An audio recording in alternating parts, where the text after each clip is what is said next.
السلام علیکم فرینڈز، کیسے ہیں آپ سب لوگ؟ امید کرتا ہوں سب خیریت سے ہوں گے۔ میں ہوں سید دانش علی بخاری۔ جیسا کہ آپ نے میری پچھلی ویڈیو دیکھی جس میں ہم نے منسیرہ انٹرچینج سے ناران تک کا سفر طے کیا اور آپ کو راستے میں آنے والے تمام خوبصورت مقامات دکھائے، تو آج کا ہمارا سفر ناران سے جھیل سیف الملوک کا ہے۔ تو ہم نے اپنے سفر کا آغاز کر دی ہے جھیل سیف الملوک کا۔ میں آپ کو بتاتا چلوں، ناران سے جو جھیل سیف الملوک کا راستہ ہے وہ 13 کلومیٹر ہے اور اس کو طے کرنے میں تقریباً 1 گھنٹہ لگ جاتا ہے۔ 1 گھنٹہ اس لیے لگ جاتا ہے کیونکہ آپ دیکھ سکیں گے اس ویڈیو میں یہ جیپ ٹریک ہے اور راستہ بہت خراب ہے۔ چلیں شروع کرتے ہیں اور آپ کو دکھاتے ہیں مکمل ویڈیو انر ساؤنڈ کے ساتھ۔ اس کے بعد آپ کو بتاتا چلوں، اگر آپ اپنی گاڑی 4x4 میں آ رہے ہیں تو وہ ٹھیک ہے، وہ آ تو جائے گی، لیکن ایکسپرٹ ڈرائیور کا ہونا بہت ضروری ہے۔ جہاں کے جو مقامی ڈرائیور ہیں وہ ان راستوں سے بخوبی واقف ہیں۔ یہاں پہ راستے میں گلیشیئرز بھی آئیں گے جیسا کہ آپ اس ویڈیو میں دیکھ سکیں گے۔ اگر بات کی جائے رینٹ کی کہ جھیل سیف الملوک سے ناران کی یہ جیپ کتنا رینٹ لیتی ہے، تو یہ آپ کو 2000 سے 2500 میں مل جائے گی۔ یہ آپ کو میں آنے جانے کا رینٹ بتا رہا ہوں۔ یہ آپ کو وہاں پہ لے کے جائیں گے، آپ کا انتظار کریں گے جب تک آپ جھیل سیف الملوک کی خوبصورتی دیکھ نہیں لیتے، تو یہ آپ کو آنا جانا 2000 سے 2500 پہ پڑے گا۔ اگر آپ بذریعہ ہزارہ موٹر وے سے ناران کی ویڈیو دیکھنا چاہتے ہیں تو وہ اس کا لنک میں نے اپنی ڈسکرپشن میں دے دیا ہے، تو آپ وہاں سے دیکھ سکتے ہیں۔ لنک آپ کو ڈسکرپشن میں مل جائے گا۔ اس کے علاوہ اگر آپ کو ویڈیو پسند آئے تو میری ویڈیو کو لائک کرنا اور میرے چینل کو سبسکرائب کرنا اور بیل آئیکن کو بھی دبا دینا تاکہ آپ پاکستان کی خوبصورتی میں دکھا سکوں۔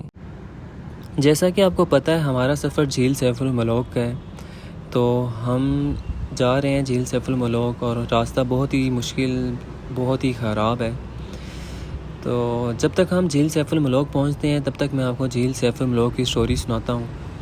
میرے ساتھ ٹورسٹ گائیڈ ہیں۔ جھیل سیف الملوک کی ایک سٹوری ہے، یہ جھیل سیف الملوک کا نام سیف الملوک کیوں پڑا اور وہاں پر جو پہاڑ ہیں وہ پہاڑوں کا کیا سین ہے، یہ سب آپ کو یہ بھائی بتاتے ہیں، سنیں۔ جناب یہ ایک مرتبہ کا ذکر ہے کہ ایک شہزادہ تھا مصر کا، اسے جی ایک دفعہ خواب آیا، اشارہ ہوا شہزادے سیف کو۔ خواب میں اس نے یہ والی جھیل کو بھی اس نے دیکھا اور پری کو بھی دیکھا۔ پری کا نام تھا بدر جمال۔ جی بدر جمال پری جو تھی بہت خوبصورت پری تھی اور سب پریوں کی ملکہ اور شہزادی تھی۔ صبح اڑ کر شہزادے سیف نے اپنے والد کو یہ خواب سنایا۔ والد اس کا جو تھا جی مصر کا بادشاہ تھا۔ بادشاہ نے کہا کہ بیٹا وہ پری جو ہے ناری ہے، ناری چیز آپ کو نہیں مل سکتی جی۔ ناری مطلب ہوتا ہے آگ والی، آگ سے بنی ہوتی ہے، نار سے، اس لیے آدم ذات کو نظر نہیں آتی۔ شہزادے نے اپنے والد کو کہا کہ مجھے پری ملا یا نہ ملا، میں جھیل دیکھنے ضرور جاؤں گا، مجھے اجازت دے دو۔ شہزادے کو وہاں سے اجازت ملی اپنے والد سے۔ شہزادہ وہاں سے نکلا مصر سے۔ آتے آتے راستے میں اسے کوئی اللہ والا ایک ملا، ولی بزرگ۔ اس ولی بزرگ کا وہاں راستے میں مزار تھا۔ جی آپ کو پوری سمجھ آ رہی ہے نا؟ بالکل۔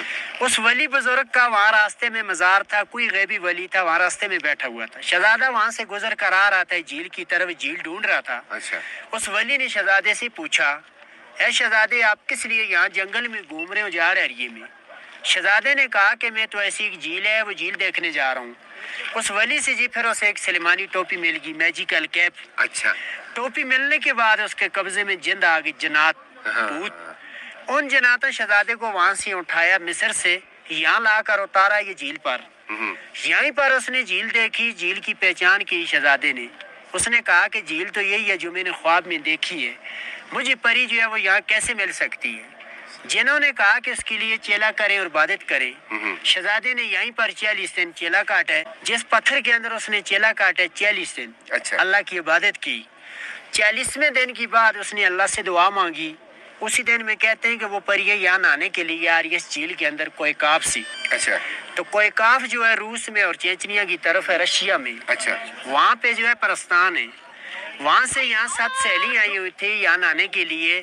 8ویں جو تھی وہی بدر جمال جو شہزادے نے خواب میں دیکھی تھی۔ شہزادے نے جب اس پری کو یہاں پہ نہاتے ہوئے دیکھا اپنی سہیلیوں کے ساتھ، پھر اس نے ان جنوں کو بھیجا۔ جن وہ تھے جو ٹوپی کے ذریعے شہزادے کی مدد میں ملے تھے۔ جن خاموشی سے پہنچے، اس پری کی پاری یہاں سے اٹھائے، وہ شہزادے سیف کو مل گئی، وہ لے کر چھپ کے اپنے قبضے میں۔ سب پریاں دوسری سہیلیاں وہ جھیل سے یہاں سے وہ باہر آئی ہیں، انہوں نے اپنے اپنے پاری یہاں سے اٹھائے और पेल दिए, उसका नहीं मिला परी बदर जमाल का। फिर उसने दूसरी सहेलियों से पूछा जो उसके साथ यहाँ पे नारियाँ थी। सहेलियों ने भी कहा कि हमें कोई मालूम नहीं। दूसरी सहेली वो यहाँ से भाग गई कोयकाफ की तरफ वापस। बदर जमाल वो यहीं रहेगी अकेली, उसके पर नहीं है, उड़ नहीं सकती, वापस नहीं जा सकती। फिर शहजादा जब अकेली थी फिर उसके सामने आया। जब परी और शहजादा दोनों यहाँ पे आमने सामने आ गए, परी ने शहजादे सैफ को कहा कि शहजादे मैं आपके साथ वादा करती हूँ, मैं इकरार करती हूँ कि मैं चले जाऊँगी ज़रूर। आज मुझे इजाज़त दी जाए कि मेरे पर मुझे वापस दे दे। मैं एक देव की कैद में हूँ। अगर वो देव यहाँ पहुँच गया दोनों को ख़त्म कर देगा। उस देव का नाम था देव सफ़ेद। देव सफेद। सफ़ेद देव ने वहाँ पे सब परियों को बंद किया हुआ था कोई काफ के अंदर और कैद किया हुआ था। उसके अंडर में थी, उसके कब्जे में थी। अच्छा। अब शहजादे ने फिर नहीं मानी। शहजादे ने कहा कि मैं पहले भी तुम्हारी तलाश में बड़ी मुसीबत काटी है, आपको मैं नहीं छोड़ सकता हूँ, मेरे साथ चलोगी। उसने सारी चीज उस परी को लिबास नहीं दिया क्योंकि उसने पहन कर भाग जाना था।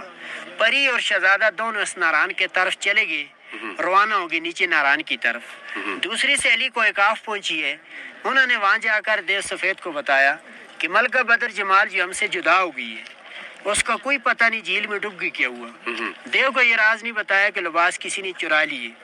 देव जो था वहां से वो तलाश के लिए निकलाया, यहाँ कर पहुंचा। यहाँ से जो पानी जा रहा है ये नाला, उस वक्त ये पानी यहाँ से सरजी नीचे नहीं जा रहा था। यहाँ एक पहाड़ी थी, ये झील बंद थी, बड़ी झील थी, झील ऊंची झील थी, ऊपर तक ये भरी हुई थी। फिर बाद में देव ने यहाँ से अपनी एड़ी लगाकर इस पहाड़ को, ये झील को यहाँ से तोड़े। में देव ने इसलिए तोड़ा कि देव ने कहा कि शायद ये झील खाली हो जाएगा, उस परी का पता चल जाएगा, इसके अंदर गिर गई हो, डूब गई हो, उसको मैं यहाँ से बाहर निकालूं। जब उसने ये झील को यहाँ से तोड़ा, ये रेती इलाका था, इस नारायण के अंदर तूफान गया, फ्लड। वहाँ जाकर जब नारायण में पहुंचा सरजी, परी और शहजादे ने यहाँ से तूफान जाता हुआ देखा है। उन्होंने अल्लाह से दुआ मांगी। उस जमाने में दुआएं जल्दी कबूल हो जाती थी। इस नारायण के अंदर जमीन में एक पहाड़ बन गया, वहाँ उस पहाड़ के अंदर एक सुरंग बन गया, गार। जिस गार के अंदर भागकर परी और शहजादा दोनों छुप गए। तो दाईं साइड से भी तूफान गुजर गया और बाईं साइड से भी। ये गार जो है नारायण में अभी भी मौजूद है। आपने शायद देखा या नहीं देखा, नहीं। ये जो बड़ा होटल है सैफुल मुलूक होटल, झील रोड पे, यहाँ से आप झील की तरफ को मुड़े, ऊपर की तरफ को आए सैफुल मुलूक की तरफ। इसी सैफुल मुलूक होटल के बिल्कुल नीचे सामने वो पहाड़ नजर आ रहा है, छोटा से पहाड़, ऊपर कब्रिस्तान है, वहीं मकामी लोगों का, नीचे उनका गार है। उस गार के अंदर उसके अंदर लाइट टार्च रोशनी लेकर जाते हैं तो वहाँ पे लाइट नहीं जलती, वहाँ पे अंधेरा है। जैसे आप किसी घर के अंदर घुस जाओगे, वहाँ लाइट लेकर जाओगे, वहाँ लाइट नहीं जलती, लंबी गार है, उसके अंदर टार्च रोशनी लाइट नहीं जलती। देव सवेज जो था सर, जिस देव ने ये झील को तोड़ा था, वही देव परी को ढूंढा और परी की तलाश करता करता काफी दूर तक चला गया, देवसई तक। देव को वो परी नहीं मिली। देवसई आ रही है अस्करदू साइड में। अच्छा। वहीं वो देव किसी पहाड़ के साथ, वहां जाकर वो देव पहाड़ बन गए, पत्थर बन गए परी के सदमे से। अच्छा। इसलिए पत्थर बन गए। उस बुजुर्ग ने उसके लिए दुआ की थी। अच्छा। कि तुम्हें अल्लाह पत्थर के साथ पत्थर बना दे ताकि परी और शहजादे दोनों की जान बच जाए। देव जो था भाई वहीं पे पत्थर बन गया और परी और शहजादा काफी अरसा इसी गार के अंदर छुपे रहे। बाद में जो जन उनके कब्जे में थे, उन जनों ने परी को और शहजादे को बताया कि आई तो देव जो था वो खत्म हो चुका है, अपने मुल्क में जो है वापस जा सकते। उन जनों ने सरजी परी को और शहजादे को इस गार में से दोनों को निकाल कर लेकर मिस्र को पहुंचाया। इसके नाम की वजह से झील का नाम जो था जी मशहूर हुआ। सैफ शहजादे का नाम था, मलूक इसलिए नाम रखा गया है कि दोनों की यहाँ पे मुलाकात हुई है। उसके बाद यहाँ लोग आने शुरू हो गए, इसकी तारीफ बनी है। यहाँ ये झील की ऊंचाई जो है 10,500 की बुलंदी पे है सतह समुद्र से। यहाँ की ऊंचाई की बात कर रहा हूँ। अच्छा। ये झील की गहराई नापने के लिए यहाँ एक अंग्रेज आया था। उस अंग्रेज ने 5 मन रस्सा, 40 किलो एक मन होता है, आगे 10 किलो का लोहा लगाकर इसके अंदर फेंका इसकी गहराई नापने के लिए। वो लोहा जो था जमीन की तह तक नहीं पहुंचा, इसकी गहराई का पता तब भी नहीं चला, अभी तक नहीं ये चला। खूह की तरह गहरी है, सदियों पुरानी झील है। अच्छा। अगर इसकी गहराई ना होती अभी तक इसने पत्थरों से बाहर जाना था, खत्म हो जाना था। सब लैंड स्लाइडिंग आता है इसके अंदर, एवरलांच, पत्थर, मिट्टी, कचरा सब इसी के अंदर आकर गिरती है। दूसरी ये बात है सर जी कि इसके अंदर चांद की 14वीं रात जब होती है, फुल मून होता है, ये झील का देखने वाला नज़ारा वही होता है। इसमें चांद का पूरा अक्स पड़ता है। इन पहाड़ों का अक्स होता है, ये झील में नजर आता है शीशे की तरह। झील में छोटे छोटे सितारे फूटते हैं, इसमें लाइटें घूमती नजर आती हैं। रात को यहाँ पे हजारों खेमे होते हैं। आप कहेगी दुनिया का जन्नत यही है, लेकिन शर्त है कि मौसम साफ हो, तो तब आसमान में बादल ना हो, तब ये नज़ारा होता है। जी तो दोस्तों, ये थी झील सैफुल मलोक की हिस्ट्री, जैसा कि आपने सुनी। उम्मीद करता हूँ आपको पसंद आई होगी, और हमारी आज नारान से झील सैफुल मलोक का जो टूर था, उम्मीद करता हूँ ये वीडियो भी आपको बहुत पसंद आई होगी। तो मुझे कमेंट में ज़रूर बताइएगा हिस्ट्री आपको झील सैफुल मलोक की कैसी लगी, और मेरे चैनल को सब्सक्राइब कीजिएगा और बेल आइकन को ज़रूर दबा दीजिएगा ताकि मज़ीद अच्छी अच्छी वीडियो आपको मिलती रहे।